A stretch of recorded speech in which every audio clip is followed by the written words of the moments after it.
नमस्कार विद्यार्थ्यांनो. काल आपला BA-SY अभ्यासक्रम लिहून दिला होता.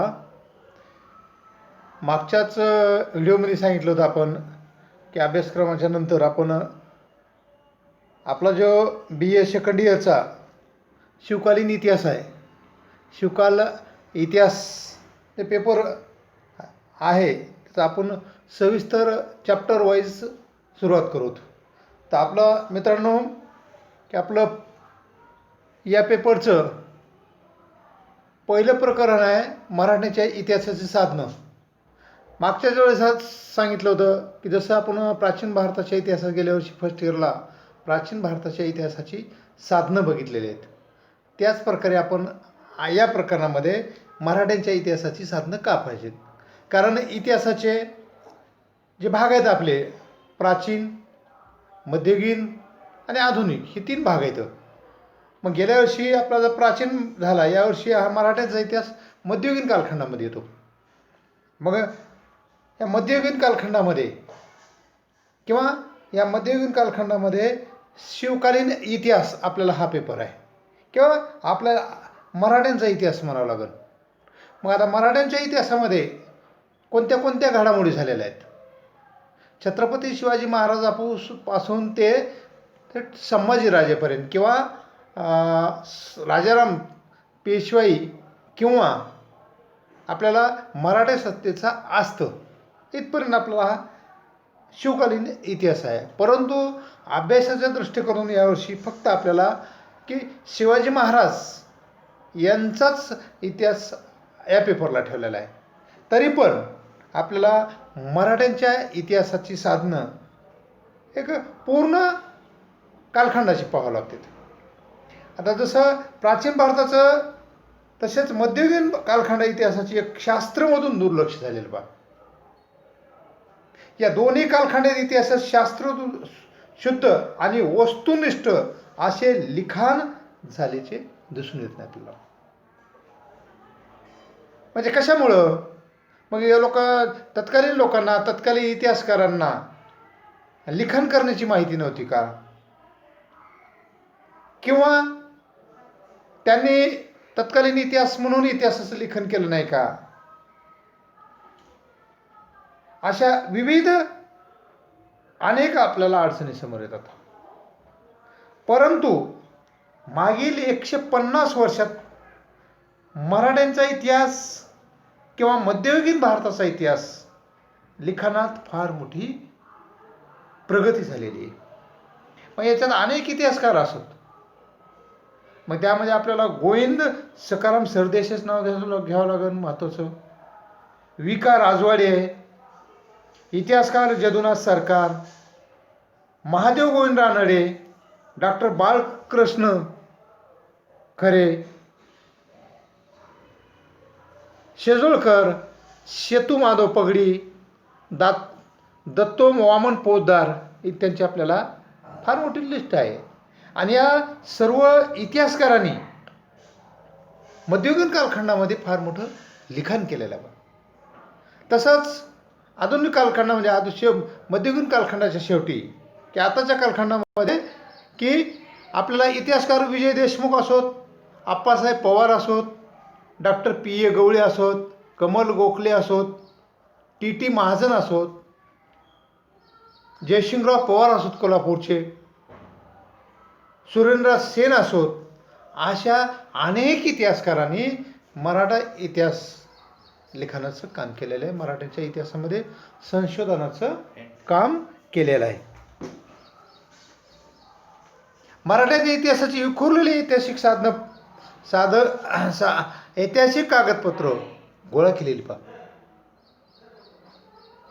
गोळा करून फार मोठं इतिहासाचं संशोधन केलेलं आहे. आणि याच संशोधनाबरोबरच की आपल्याला जे साधनं तयार झालेले आहेत आणि त्या साधनातून अनेक असे ग्रंथ तयार झाले. नंतर तुम्ही जर पाहता मराठ्याच्या इतिहास साधनाचं स्वरूप काय आहे,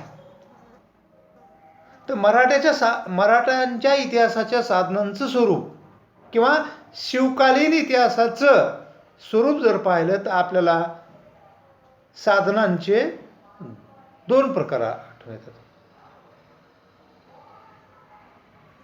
एक वाङ्मय साधनं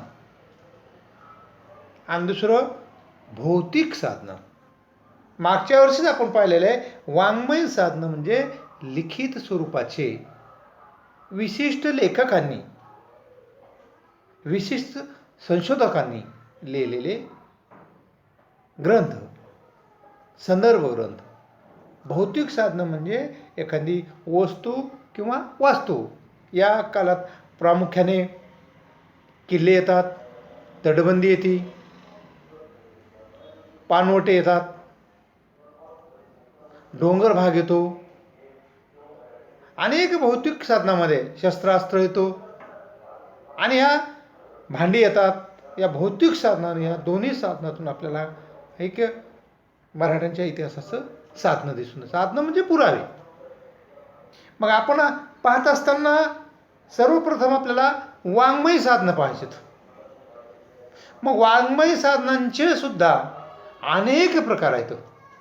कारण एका भाषेमध्ये ग्रंथ नसून अनेक भाषांमध्ये मराठ्यांच्या इतिहासाची ग्रंथ तयार झालेले आहेत.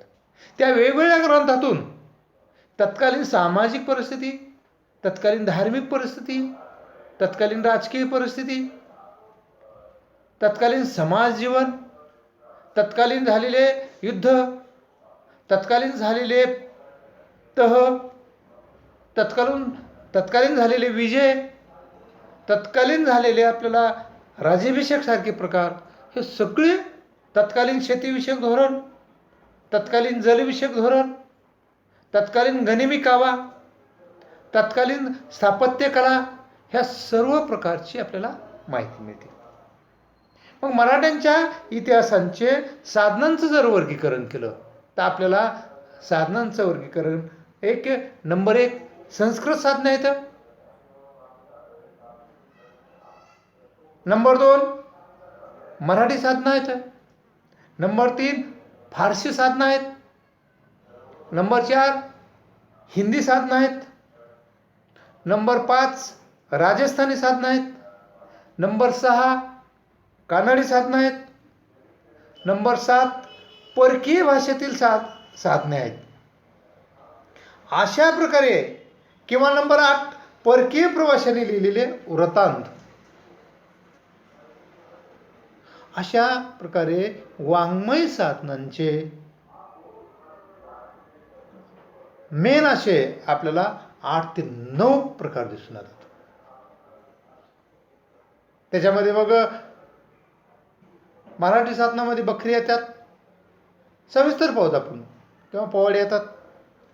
हे जे वाङ्मय साधनं आहेत, त्या वाङ्मय साधनातून मराठीचा इतिहास फार मोठ्या प्रमाणात आपल्याला दिसून येतो. आपण म्हणतो आज जे पराक्रम केलेले आहेत. मग शहाजी महाराजांचा आपण इतिहास पाहतो, आपण जिजाऊचा इतिहास पाहतो, किंवा शहाजी आणि जिजाऊचे जे काय योगदान आहे. शहाजी महाराज प्रथम आदिलशाहीमध्ये, नंतर निजामशाहीमध्ये, पुन्हा नंतर मोगलशाहीमध्ये, पुन्हा आदिलशाहीमध्ये, ह्या सतत शाह्या का बदलतात. आणि याच्यातूनच अशा स्थितीमध्ये सुद्धा जिजाऊनं शिवाजीला जे घडविणे, ह्या सगळ्या इतिहासाचे आपल्याला पुरावे आहेत.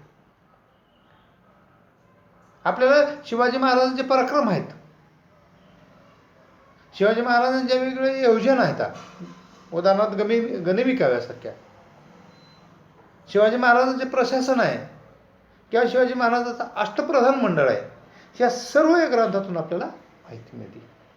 तत्कालीन वेगवेगळ्या भाषेमध्ये आपल्याला काय केलेलं आहे, अशा फार मोठ्या प्रमाणात हे साधनं तयार केलेली आहेत. आता या साधनामध्ये जर तुम्ही पाहिलं, सर्वप्रथम आपण संस्कृत साधनं घेऊन पहा. संस्कृत साधनामध्ये जे तुम्हाला जे असे खूप ग्रंथ आहेत, परंतु अभ्यासाच्या दृष्टिकोनातून महत्त्वाचे जे ग्रंथ आहेत ते सांगण्याचा प्रयत्न करतो. या ठिकाणी संस्कृत भाषेमधला संस्कृत साधनामधला जे प्रकार आहे किंवा संस्कृत भाषेमधला जे साधनं आहेत त्यामध्ये शिवभारत हा ग्रंथ महत्त्वाचा आहे. आता शिवभारत हा ग्रंथ कवी परमानंद यांनी लिहिलेला बा. या ग्रंथामध्ये एकूण आपल्याला 32 अध्याय आहेत. परीक्षेला तुम्हाला जास्त डिटेल लिहिलं तर सगळं लिहिणं होणार नाही. आपण संस्कृत साधनं कोणते आहेत आणि त्या संस्कृत साधनामध्ये कोणते ग्रंथ आहेत आणि त्या ग्रंथामधले अध्याय किती आहेत, नेमकी माहिती काय सांगितलेली आहे आणि कोणी लिहिलं आहे, ह्या ठराविक 4-5 गोष्टी लक्षात ठेवतो. म्हणजेच या ग्रंथामध्ये एकूण 32 अध्याय आहेत. मग त्याच्यामध्ये किंवा हा ग्रंथ 1661 पर्यंतची माहिती. या ग्रंथामध्ये प्रामुख्याने कोणती माहिती मिळते? मालोजी आणि शहाजीराजे यांच्या कारकिर्दीपासून तर शिवाजी महाराजांच्या दक्षिण कोकण विजयापर्यंतचा इतिहास आहे. बघा शिवाजी महाराजांच्या आजोबापासून वडिलापासून तर शिवाजी महाराजांनी जे दक्षिण कोकण विजय मिळवलेला ही माहिती मिळाली. आता हे जर ग्रंथ नसतात आपल्याला ही दक्षिण कोकणची माहिती मिळाली असती का? नाही.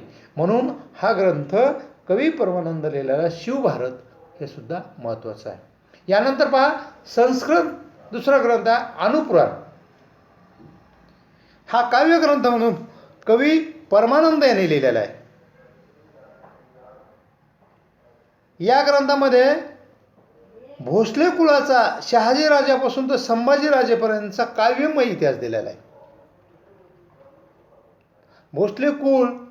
भोसले कुळाविषयी मत, मग भोसले कुळ महाराष्ट्रातलाच आहे क्या राजस्थानमधला आहे याच्यामध्ये तुम्हाला कळेल. म्हणजेच भोसले कुळाविषयी सुद्धा इतिहासकारामध्ये अनेक मतभेद आहेत. भोसले कुळाला सिसोदिया कुळाचा संदर्भ दिला जातो बा.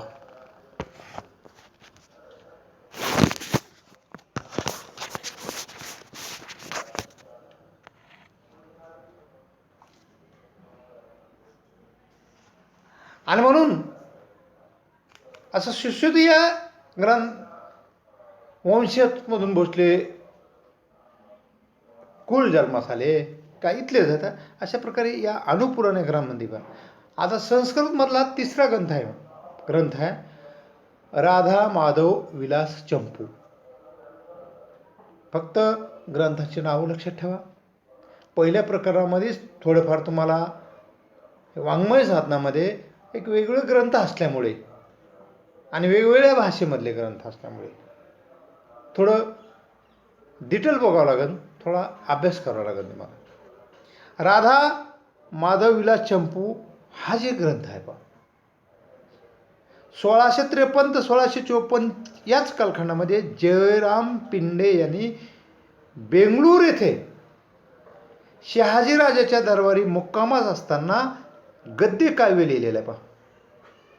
ज्यावेळेस शहाजी महाराज बेंगळूरला होते आणि त्यांच्या दरबारामध्ये हाच कवी होता जयराम पिंडे नावाचा आणि त्यांनी ग्रंथ कोणता लिहिला आहे राधा माधव विलास चंपू.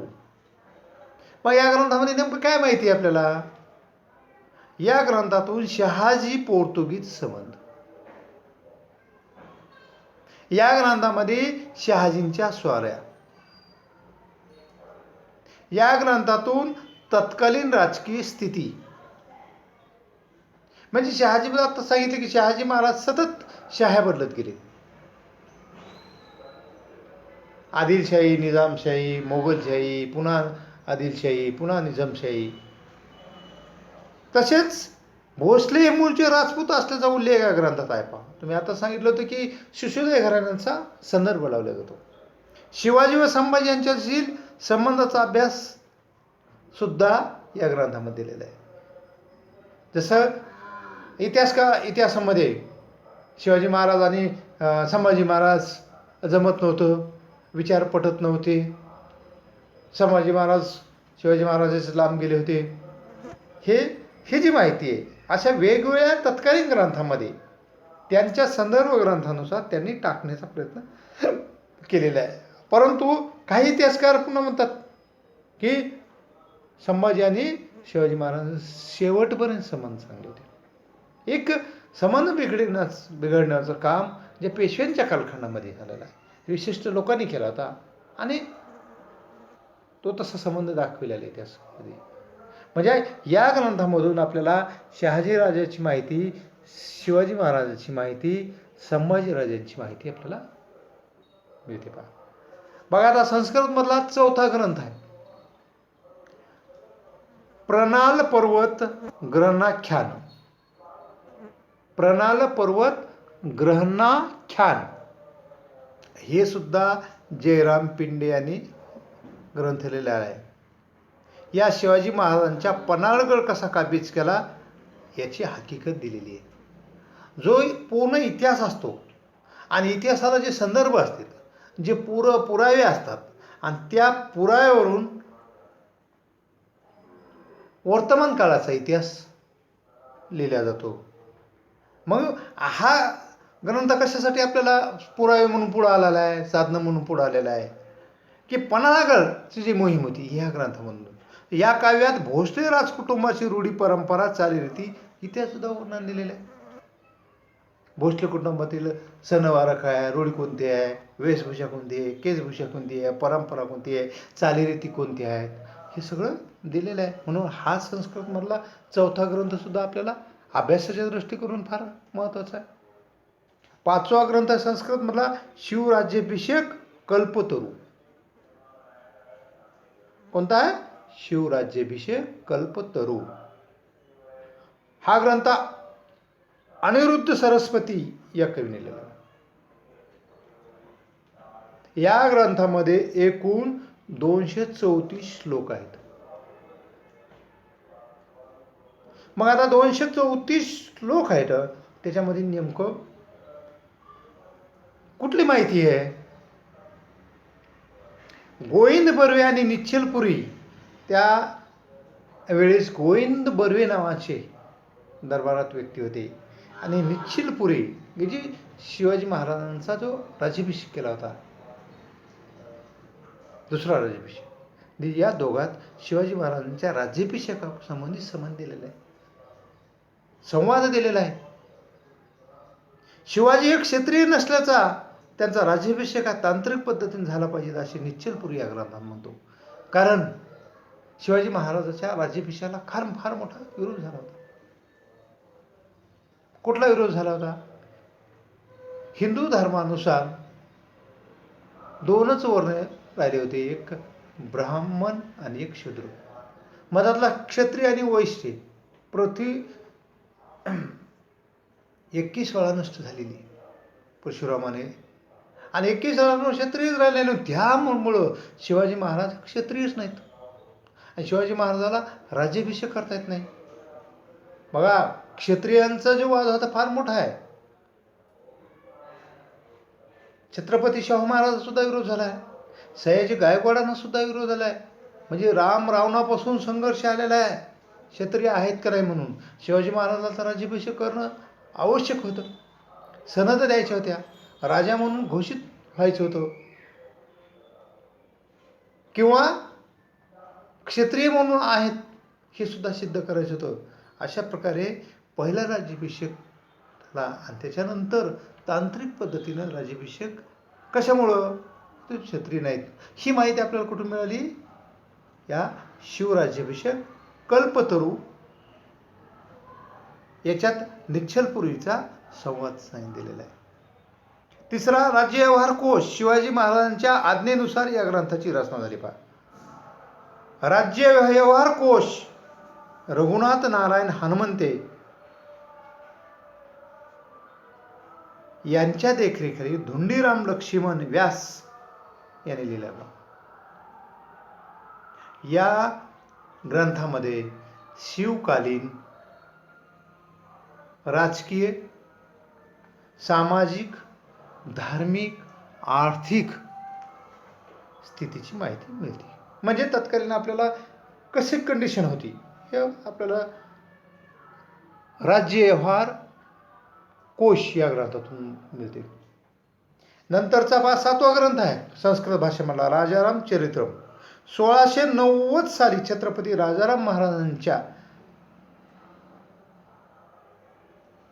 पदरी असलेल्या केशव पंडित यांनी हा ग्रंथ लिहिलेला आहे. आणि या ग्रंथामध्ये राजाराम महाराजांजींनीला जो वेढा दिला होता त्याचे वर्णन केलेले आहे. कारण संभाजी महाराजांच्या मृत्यूनंतर येसूबाईनं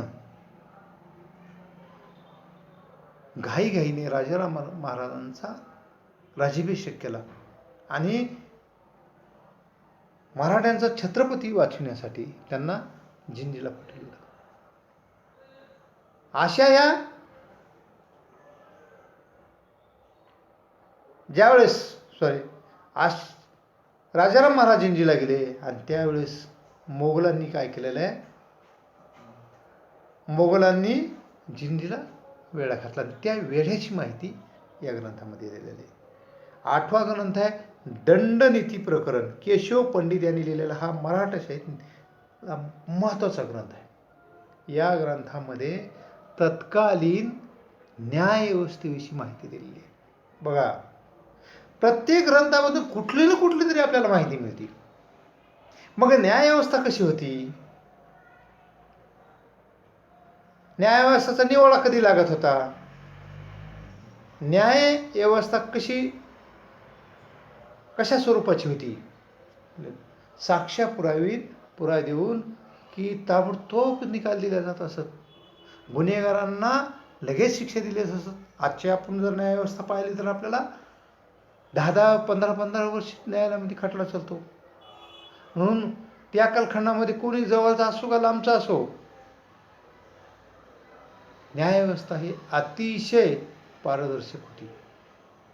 म्हणजेच दंडनीती प्रकरण, दंडनीती म्हणजे दंड आणि नीती म्हणजे एक न्याय कसं होतं तर, आणि याचं न्यायव्यवस्था अशा प्रकारे हे जे संस्कृत साधनं आहेत, संस्कृत साधनं आपल्याला साधनातून मराठ्यांच्या इतिहासाची, शिवकालीन इतिहासाची फार मोठ्या प्रमाणात माहिती मिळते. आता संस्कृत साधनाच्या नंतर शिवकालीन इतिहासाचे जे महत्त्वाचे साधन मानला जातो तो मराठी साधने आहेत. पहा नंबर 2ला मराठी साधनामध्ये नेमकं काय येतं. मराठी साधने विपुल प्रमाणात, फार मोठ्या प्रमाणात उपलब्ध आहेत. यात प्रामुख्याने शिवाजी महाराज, संभाजीराजे, राजाराम महाराज, ताराबाई, शाहू महाराज व सर्व पेशवे यांचा आपल्याला इतिहास कळतो. मग त्यामध्ये मग आज्ञापत्र असोत, त्यामध्ये वतनपत्र असोत म्हणजे वेगवेगळे वतन दिलेले, त्यामध्ये इनामपत्र असोत वेगवेगळे इनाम दिलेले, त्यामध्ये निवाडे असोत म्हणजे त्या कालखंडातील लावलेला निकाल, त्याला निवाडे म्हणतो आपण, निवाडे म्हणतो, किंवा इतर कागदपत्राचा समावेश होतो. पेशव्यांचे दरबारी असलेले वकील, ठाणेदार, किल्लेदार, सुभेदार यांनी लिहिलेले वेगवेगळे पत्र आहेत. मग पोर्तुगीजाला असोत, डचला असोत, इंग्रजांना असोत, आदिलशाही मोगलशाहीला असोत, गोदसभा असोत, पंचायत सभा असोत, यांनी दिलेले निवाडी पत्र इत्यादी फार मोठ्या प्रमाणात मराठी साधनं आहेत. म्हणजेच मराठी पुरावे आहेत. यामध्ये प्रामुख्याने बखर वाङ्मय येतो. बखर म्हणजे खबर, आणि बखरीचे प्रकार येतात. बरे, मग आता बखरीचे प्रकार कोणते आहेत. नंबर 1 तुम्हाला सांगतो की वेगवेगळ्या ज्या बखरीवर राहिलेल्या आहे, चरित्रात्मक बखर, म्हणजेच या बखरीमध्ये वेगवेगळ्या राजांचं चरित्र दिलेलं आहे. आणि मग त्या चरित्रामध्ये त्यांची वंशावळ, त्यांचा पराक्रम, त्यांचा साम्राज्य विस्तार, टोटल त्यांचा संपूर्ण इतिहास दिलेला आहे. चरित्र म्हणतो. आज सुद्धा बऱ्याच लोकांचं आपण आत्मचरित्र म्हणतो. चरित्र ग्रंथानंतर आत्मचरित्रपर, म्हणजेच स्वतःनं स्वतःचं काय केलेलं आहे, आत्मचरित्र लिहिलेलं आहे. त्याला आत्मचरित्रपर असं म्हणतो. म्हणजे मराठी साधनामध्ये असे काही ग्रंथ झालेले आहे की स्वतः आत्मचरित्र लिहिलेलं आहे. उदाहरण सांगतो, नाना फडणवीस यांनी आपलं स्वतःचं आत्मचरित्र लिहिलं होतं. आज सुद्धा बरेच इतिहासकार, बऱ्याच मोठ्या व्यक्ती आपलं स्वतःचं आत्मचरित्र लिहितात. मग त्याच्यात खेळाडू असोत, एखादा क्रिकेटर असोत, एखादा फुटबॉलपटू असोत, एखादा कलाकार असोत, एखादा नेता असोत, त्यांनी आपापलं स्वतःचं एक आत्मचरित्र लिहिलेलं आहे. म्हणून ह्या बखरीमध्ये हा एक प्रकार येते, आत्मचरित्रपर. तिसरा आहे घराण्याच्या बखरी. आता मराठ्यांच्या इतिहासामध्ये अनेक घराणे होऊन गेलेले आहेत आणि त्या घराण्याची माहिती देणारे वेगवेगळ्या ज्या बखरी आहेत त्या बखरी निर्माण झालेल्या आहेत. उदाहरण सांगतो, पेशव्यांची बखर, कायस्थ प्रभूंची बखर, नागपूरकर भोसलेंची बखर, ह्या बखरी आहेत. म्हणजे या घराण्याच्या बखरी हे जे आहेत, बखरीमधला जे तिसरा प्रकार, हा सुद्धा याच्यातून तत्कालीन इतिहासाची फार मोठी माहिती. चौथी बखरा प्रकार सांगतो आणि नंतर आपण डिटेल एक एक बखर पाहतो. चौथा आहे लढायासंबंधी बखर.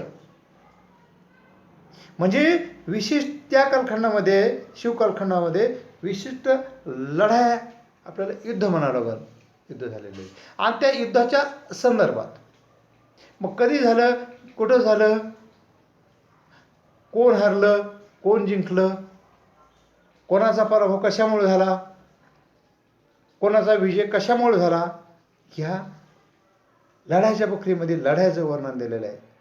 उदाहरणार्थ पानिपतचं युद्ध, पानिपत बखर, जेव्हा 1761ला पानिपतचं युद्ध झालं आणि अब्दालीकडून मराठ्यांचा पराभव झाला आणि पराभवाची माहिती या पानिपत बखरीमध्ये.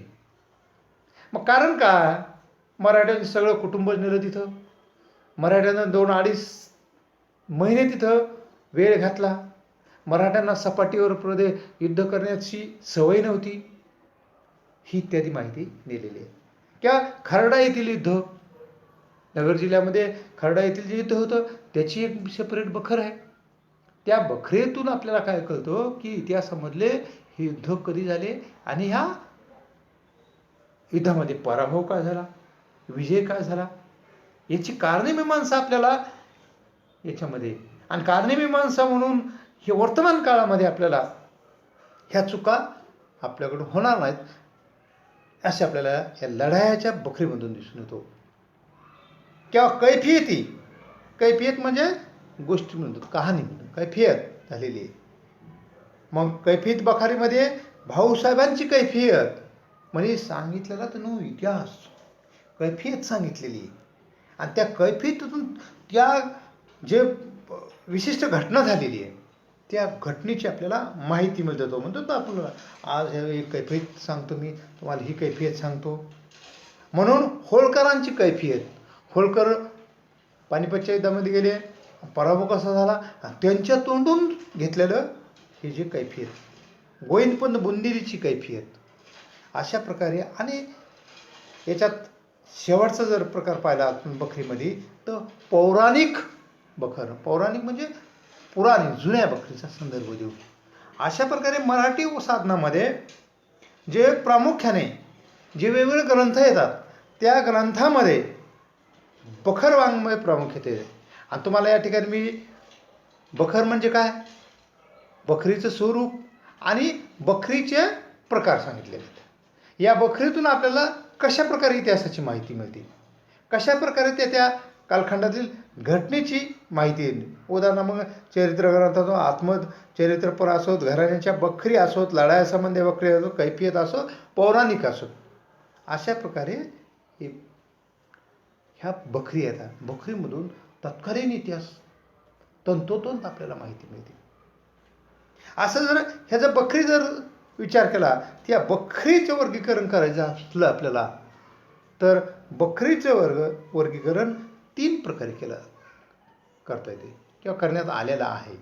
एक शिवपूर्वकालीन बखर, म्हणजे शिवाजी महाराजांच्या अगोदरची बखर.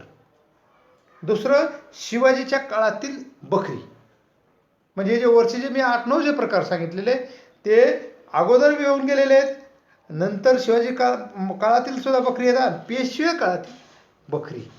अशा प्रकारे वेगवेगळ्या बखरी येतात. मला ह्या ज्या बखरी येतात, शिवकालीन बखरी येतात, त्या बखरीमधून सुद्धा मराठ्याच्या इतिहासाची माहिती मिळते. उदाहरणार्थ आता या बखरीमध्ये सभासद बखर महत्वाची आहे. कृष्णाजी आनंद सभासद यांनी ही सभासद बखर लिहिलेली आहे. ही बखर खुद शिवाजी महाराजांच्या आज्ञेवरून किंवा सांगण्यावरून बखर लिहिली आहे. या बखरीमध्ये शिवाजी महाराजांचा पराक्रम दिलेला आहे. काही बाबतीत त्याच्यामध्ये काही उणिवा दिसून येतात. उदाहरणार्थ स्थळ असोत, काळ असोत, घटना असोत, परंतु शिवाजी महाराजांच्या प्रारंभापासून तर मृत्यूपर्यंत सर्व पराक्रम या बखरीत वर्णन केलेले आहेत. आता कुठले कुठले तर म्हणता मग ही बखर कशी कामा येते आपल्याला, कशी इतिहासात साधन म्हणून उपयुक्त ठरते. या बखरीमध्ये जावळी प्रकरणापासून, जावळीचा विजय असो पराक्रम, अफजल खानचा पराभव असो, नंतर मग आग्रा भेट असो, शाहिस्तेखानाचा पराभव असो, कर्नाटकमध्ये असे जे पराक्रम झालेले आहेत ते पराक्रम आपल्याला माहिती मिळते. याच बखरीमध्ये दुसरी बखर आहे चिटणीस बखर. सातारचे छत्रपती शाहू महाराज दुसरे यांच्या पदरी असलेला मल्हारराव चिटणीस यांनी 1812 साली ही बखर लिहिली. मग आता ज्या 2 गाद्या झाल्या होत्या, एक कोल्हापूरची गादी आणि दुसरी सातारची गादी. म्हणजेच कोल्हापूरची गादी जी शाहू महाराजला म्हणजे संभाजीराजाच्या मुलाला, आणि कोल्हापूरची गादी राजारामच्या मुलाला किंवा ताराबाईकडे ठेवण्यात आलेली आहे. आणि म्हणून जी सातारच्या गादीचा जो इतिहास होता तो इतिहास या चिटणीस बखरीमध्ये आहे. मराठीचे 2 ज्या गाद्या आहेत, सातारची गादी आणि कोल्हापूरची गादी, तर सातारच्या गादीचा हा इतिहास या बखरीमध्ये दिलेला आहे. म्हणजेच ह्या बखरीमध्ये त्याचबरोबर शिवाजी राजांच्या राज्याभिषेकापर्यंतचा कालखंडावर प्रकाश टाकला.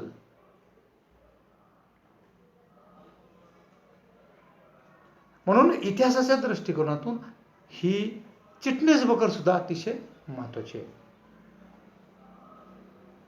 तिसरी बखर आहे बघा संभाजी महाराजांची बखर मल्हार रामराव चिटणीस यांनीच ही बखर ही सुद्धा लिहिलेली आहे. संभाजी महाराजांच्या चरित्र सांगण्याच्या उद्देशाने ही बखर लिहिलेली आहे. संभाजी महाराज चरित्र आणि चरित्र सांगण्याच्या दृष्टीने ही बखर लिहिलेली आहे. या बखरीत अनेक सरदारांचे, अनेक व्यक्तीचे, घटनांचे उल्लेख आहेत. संभाजी महाराज त्यांचे स्वच्छंदी वागणे या बखरीत विस्तारानं माहिती दिलेली आहे. म्हणूनच संभाजी महाराजांच्या बाबतीत जो आपल्याला इतिहासाची माहिती मिळते त्या माहितीमध्ये हे संभाजी महाराजांची बखर हे जे पुरावा आहे, हा जो ग्रंथ आहे अतिशय महत्त्वाचा आहे. चौथा शिवप्रताप बखर.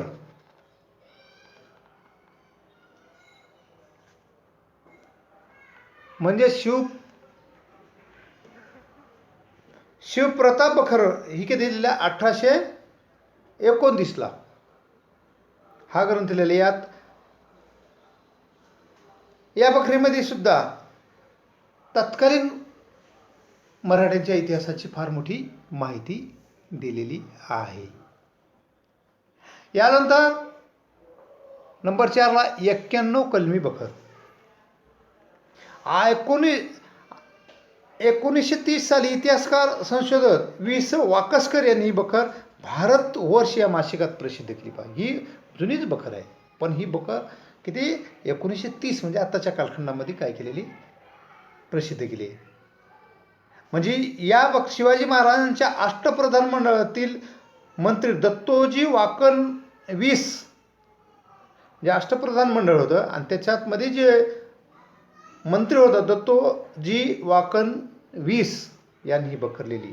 आणि या बखरीमध्ये 1668 ते 1707 म्हणजे औरंगजेबाच्या मृत्यूपर्यंत या कालावधीत लिहिलेली आहे. या बखरीत मालोजीपासून ते शिवाजी महाराजांच्या मृत्यूपर्यंतची माहिती आहे. मालोजी म्हणजे शिवाजी महाराजांच्या आजोबापासून. ह्या बखरीत 91 कलम आहेत. म्हणून या बखरीला काय म्हणतो आपण 91 कलमी बखर असा उल्लेख केलेला आहे. नावाने ओळखले जाते. इंग्रजी फारशीतही प्रसिद्ध झाली पाहिजे ही बखर. ही बखर अतिशय महत्त्वाची 91 कलमीची. पुढं ब्रिटिश कालखंडामध्ये किंवा मुस्लिम इतिहासकारामध्ये फारसीमध्ये सुद्धा प्रसिद्ध झालं आहे. फारसीमध्ये तारिखी शिवाजी म्हणून या नावानं प्रसिद्ध आहे. 91 जी कलम आहे 91 कलमी बखर ही फारसीमध्ये तिला काय म्हणतात तारिख ए शिवाजी म्हणून प्रसिद्ध आहे. अशा प्रकारे या 91 कलमीमध्ये या बखरीमध्ये शिवाजी मालोजीपासून तर शिवाजी महाराजांचा इतिहास दिलेला आहे. त्यानंतर 5वी बखर आहे शिवदिग्विजय बखर. या बखरीचा लेखक अज्ञात आहे. मी 2-3 संदर्भ बघितले, मला सुद्धा नाव सापडलं नाही. म्हणून तरी पण ही बखर इतिहासकार नंदुरबार व दांडेकर यांनी संपादित केली 1895 साली. या बखरीमध्ये शिवचरित्रकार मधील अनेक घटना आणि पराक्रमाचा उल्लेख आहे. उदाहरणार्थ जावळीची मोहीम तारीख, शाहिस्तेखानाची स्वारी, त्या शाहिस्तेखाना स्वारीची प्लॅनिंग नियोजन, एकमेकांना पाठवलेले वकील आणि शाहिस्तेखानाचा वध ह्या बखरीमध्ये काय केलेलं आहे. आणि पन्हाळा विजय हे दिलेलं आहे. आणि 6वी बखर आहे चित्रगुप्ताची बखर. रघुनाथ यादव चित्रगुप्त यांनी ही बखर लिहिलेली आहे. ही बखर 1760 ते 1770 या कालखंडात लिहिली. ही बखर म्हणजे सभासद बखरीची नक्कल असं काही इतिहासकार म्हणतात. सभासद बखरीची माहिती ती यामध्ये आहे. परंतु जरी काही थोडंफार रिपीट आलं असलं या बखरीमध्ये पहिलीच माहिती असली तरी ही या बखरीतून सुद्धा फार मोठं तत्कालीन इतिहासाची माहिती मिळते. आणि शेवटचा शिवप्रताप बखर अगोदर मी सांगण्यात आलं ते. आणि शिवप्रताप बखरीमधून सुद्धा फार मोठ्या प्रमाणात माहिती मिळते. मग अशा प्रकारे ह्या ज्या बखरी येतात बखरीचे प्रकार आहेत आणि मराठी बखरी कोणत्या होत्या हे तुम्हाला आत्ताच सांगितलं. त्यामध्ये मग शिवपूर्व, शिवकालीन, पेशवेकालीन, सभासद बखर, चिटणीस बखर, संभाजी महाराजांची बखर, 91 कलमी बखर, शिवदिग्विजय बखर, चित्रगुप्ताची बखर, शिवप्रताप बखर, अशा प्रकारे वेगवेगळ्या ह्या बखरी येतात. या सर्व बखरीमधून आपल्याला शिवाजी महाराजांचा इतिहासाची माहिती मिळते. पेशवे कालखंडातील काही साधनं आहेत. म्हणजे नंतर पेशवेकालीन कोणते आज्ञापत्र नंबर 1.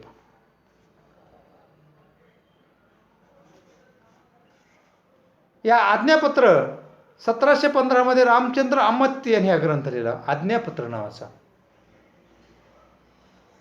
मग या ग्रंथात एकूण 9 प्रकरण आहेत आज्ञापत्र. मग आज्ञापत्र म्हणजे काय? आपण म्हणतो ना आज्ञा सांगणं, आज्ञा देणं. आमच्या आज्ञेचं पालन करणं, यात राजा, त्याचे प्रधानमंडळ, तत्कालीन व्यापार, तत्कालीन सावकार, तत्कालीन वतन, तत्कालीन वतनदार, तत्कालीन किल्ले, तत्कालीन आरमार इत्यादी विषयीचे विचार मांडलेले आहेत. कोणाकोणाला कशा कशा आज्ञा दिल्या आणि त्या आज्ञातून आपल्याला इतिहास कसा घडत गेला. शिवाजी महाराजांच्या तालमीत वाढल्याने शिवाजी महाराजांच्या राजनीती यांचा वारसांना कसा उपयोग पडा. आज्ञापत्रातून आपल्याला की पहिले आज्ञापत्र कसे होते, पहिले अष्टमंडळ कसं होतं, पहिला आपला व्यापार कसा होता आणि ह्या जुन्या आज्ञापत्रावरून, जुन्या कागदपत्रावरून नवीन राजे आलेले काय केले, आपल्या सरदारांना वेगवेगळ्या आज्ञा पाठवत असत. आणि म्हणून जे आज्ञापत्र होतं, कळालं का, आज्ञापत्र म्हणजे कुठं तरी तुम्हाला एक आदेश, आजच्या भाषा बोलून जी आर म्हणतो, हे महाराष्ट्र शासनाचा जी आर, तो जी आर, तो जी आर. आणि म्हणून एखादं कोर्टामध्ये भांडण न्यायचं असलं तर आपण काय करतो, सगळ्या जी आरचं त्याला फायला जोडतो. तशा प्रकारे आज्ञापत्र आहेत आणि आज्ञापत्रातून फार मोठी इतिहासाची माहिती मिळते, आपल्याला संदर्भ मिळतात, पुरावे मिळतात. हे अशी पहिली आज्ञा होती आणि म्हणून पहिल्या राजाची आज्ञा असल्यामुळं आमचीसुद्धा आज्ञा आहे. याच्यामध्ये सुद्धा पेशवेकालीन हकीकती सांगणाऱ्या ज्या बकरी आहेत, पोवाड्या आणि लावण्या आहेत. मराठ्यांच्या इतिहासाचा संदर्भ म्हणून पोवाड्या आणि लावण्या यांचं महत्त्वाचं आहे. आज्ञानदास व अफजल खान पोवाडा, तुळशीदासाचा सिंहगड व यमाजीचा बाजी पालसकर हा पोवाडा. म्हणजे पोवाड्यातून काय होतो, पोवाड्यातून आपल्याला पराक्रम दिसून येतो, पोवाड्यातून खरा इतिहास सांगण्यात येतो. असे काही अपवाद आहेत, म्हणजेच विशिष्ट हेतूने सुद्धा काही पोवाडे तयार झालेले. परंतु जे पोवाड्याचा हेतू होता खरा इतिहास सांगणं, परंतु पराक्रम याच्यातून, म्हणजे जे एखादा पोवाडा जर ऐकला तर आपल्याला अंगावर काटे येतात आणि काटे येऊन आपल्याला एक प्रकारचा हुरूप चढतो. पहिल्या लोकांनी एवढा पराक्रम केलेला बघा, कसं युद्ध केलेलं आहे, कसा विजय मिळवलेला आहे ह्याच्यात, आणि गाऊन पुन्हा अशा प्रकारे जे पोवाडे होते, ते पोवाड्यामधून सुद्धा एक प्रकारचा आपल्याला एक प्रेरणा मिळत असते आणि त्या पोवाड्यामधून सुद्धा या खऱ्या घटनेचं प्रतिबिंब मिळतो.